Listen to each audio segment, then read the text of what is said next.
চশমা museum, a house of world class, জলট্যাক মোড়, বহরমপুর মডার্ন হোটেলের সামনে।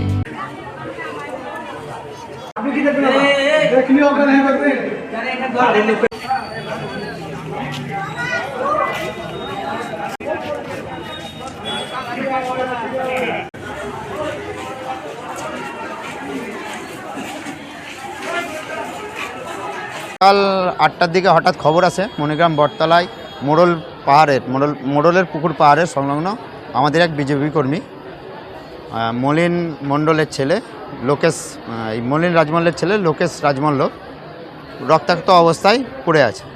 তার কোনো জ্ঞান নেই, চেতনা নেই। সেখানে আমাদের জিএস নির্মল প্রামাণিক যায় এবং আমাকে সম্পূর্ণ তথ্য দেয়, বলে যে এটা হয়তো মার্ডার করা হয়েছে। কারণ যে পরিস্থিতিতে বডিটা পড়েছিল, গলায় মানে গাছে লতা পাতা লাগানো আছে, রক্তাক্ত অবস্থায় পড়ে আছে, মুখ ফ্র্যাকচার হয়ে পড়ে আছে। সঙ্গে সঙ্গে প্রশাসনকে জানানো হয়, প্রশাসন যায়। আমাদের অনুমান এই আমাদের লোকেশ রাজমাল্লকে হয়তো কোনো কারণে খুন করা হয়েছে। এটি দেখলেই বুঝতে পারেন গলায় প্যাঁচ দিয়ে রাখা আছে, যেহেতু ওখানে প্যাঁচিয়ে ইয়ে আছে, জিভটা বেরিয়ে আছে। আর যেহেতু ওখানে কোনো বড় গাছ নেই, আমাদের অনুমান যে ওটা মার্ডার করা হয়েছে। ওখানে রক্তাক্ত অবস্থাতেই আছে, এখনও রক্তাক্ত অবস্থায়, রক্ত ঠিক। আমাদের অনুমান যে আমাদের এটা বিজেপি কর্মী, একে খুন করা হয়েছে। তো আমাদের প্রশাসন তদন্ত করে বের করবে, এখনও অনুমান করতে পারছি।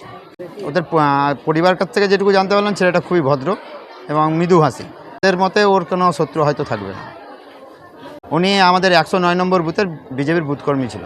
সঠিকভাবে তদন্ত এবং যারা এই কাজ করেছে তাদের কঠোর থেকে কঠোরতম শাস্তি হোক। হ্যাঁ, ফাঁকা জায়গা, একটু জঙ্গলের মাধ্যমে, এমনি টোটালটা ফাঁকা, কিন্তু একটু জঙ্গল হয়ে আছে, বস্তি দূরে আছে।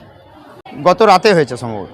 না, রাতে ওকে যেটুকু ওর পরিবার বললো যে ওকে বারবার ফোন করা হয়েছে, কিন্তু ফোনে পায়নি। তারপরে ওরা খোঁজাখুঁজিও করেছে অনেক, কিন্তু তাকে পায়নি। আজকে সকালে হঠাৎ জানতে পারে যে ওখানে পড়ে আছে। এর নাম হচ্ছে লোকেশ রাজমল্ল। আমার নাম ভবানী প্রসাদ চ্যাটার্জি। আমি হচ্ছে জেলা যুব মোর্চার ভাইস প্রেসিডেন্ট।